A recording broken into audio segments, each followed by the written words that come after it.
Hi అండి, welcome back to my channel ఎన్ఆర్వై family vlogs.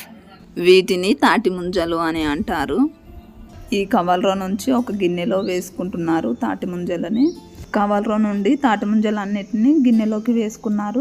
వేసుకొని పొట్టు తీసుకొని తింటున్నారు. తిన్న తర్వాత కొన్ని మిగిలినవి ఉంటే తాటి ముంజల బజ్జీలు వేస్తా అని అనుకున్నాను. ఈ తాటి ముంజలు ఎండాకాలంలోనే వస్తాయి. ఇవి అయిపోయినాయి అంటే మళ్ళీ ఎండాకాలం వరకు వెయిట్ చేయాలి. అట్లానే తాటి ముంజలతో బజ్జీలు చేద్దామని అనుకున్నాను.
తాటి ముంజలు వాళ్ళ ఇష్టం ఉన్నన్ని తిన్న తర్వాత ఈ తాటి ముంజల పొట్టు తీసుకొని ఒక గిన్నెలో పక్కన పెట్టుకున్నాము. తర్వాత శనగపిండిని కొద్దిగా తీసుకొని జల్లెట్లో జల్లించుకుంటున్నాము. వీళ్ళే మేమే చేస్తాం మమ్మీ అంటే వాళ్ళకి చేసినా వాళ్ళు ఆట ఆడుతున్నారు. నేను ఏ పని చేసినా ఆ పనిలో వీళ్ళు కూడా ఉంటారు. వాళ్ళ సంతోషం నేను ఎందుకు కాదనాలని చెప్పి వాళ్ళు ఎప్పటిదాకంటే అప్పటిదాకా ఆడుకోననే వదిలేసిన. ఇక లాస్ట్కి పిండి పట్టుడు అయిపోయింది. తర్వాత చేయితో కలుపుతా ఉన్నారు ఇద్దరు. ఈ శనగపిండిలో కొద్దిగా కారం, కొద్దిగా అల్లం వెల్లుల్లి పేస్ట్, కొద్దిగా ఉప్పు వేసుకొని కలుపుకోవాలి. ఒకరికి నీళ్ళ గ్లాసు, ఒకరికి చెంచా ఇచ్చాను. చేయితోని కలిపితే కారం అవుతుందని చెప్పి ఆ చెంచా నేను కలుపుతా అంటే నేను కలుపుతాను. ఇద్దరు కొట్లాడుతున్నారు. ఏదన్నా ఒక పని చేస్తే ఇద్దరం చేస్తామని కొట్లాడతారు. ఇదొక తలనొప్పి వీళ్ళతోని. లాస్ట్కి కొట్టుకుంటానో తిట్టుకుంటానో ఏడ్చుకుంటూ ఇద్దరు కలిపారు. పిండి కలపడం అయిపోయిందండి. చెప్పడం మర్చిపోయాను, ఈ పిండిలో వంట సోడా కూడా వేసుకోవాలండి. వంట సోడా వేసుకోవడం వలన బజ్జీలు మంచిగా పొంగుతాయి.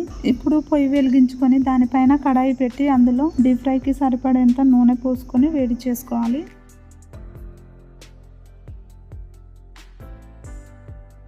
ఈ పిండిలో ముందుగా మనము పొట్టు తీసుకున్న తాటి ముంజలను మంచిగా కడిగి ఈ పిండిలో వేసుకోవాలి.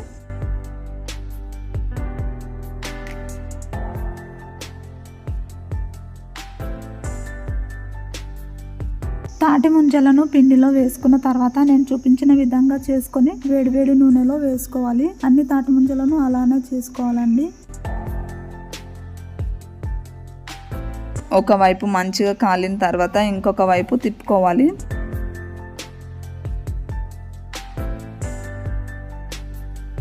గోల్డెన్ బ్రౌన్ కలర్ వచ్చిన తర్వాత ఈ నూనెలోంచి ఈ బజ్జీలను తీసి వేరే గిన్నెలోకి వేసుకోవాలి.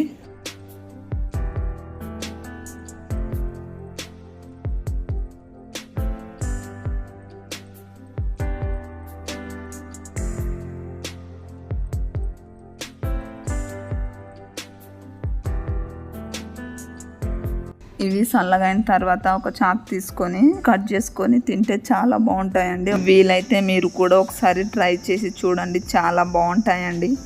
అంతేనండి, తాటి ముంజల బజ్జీలు రెడీ.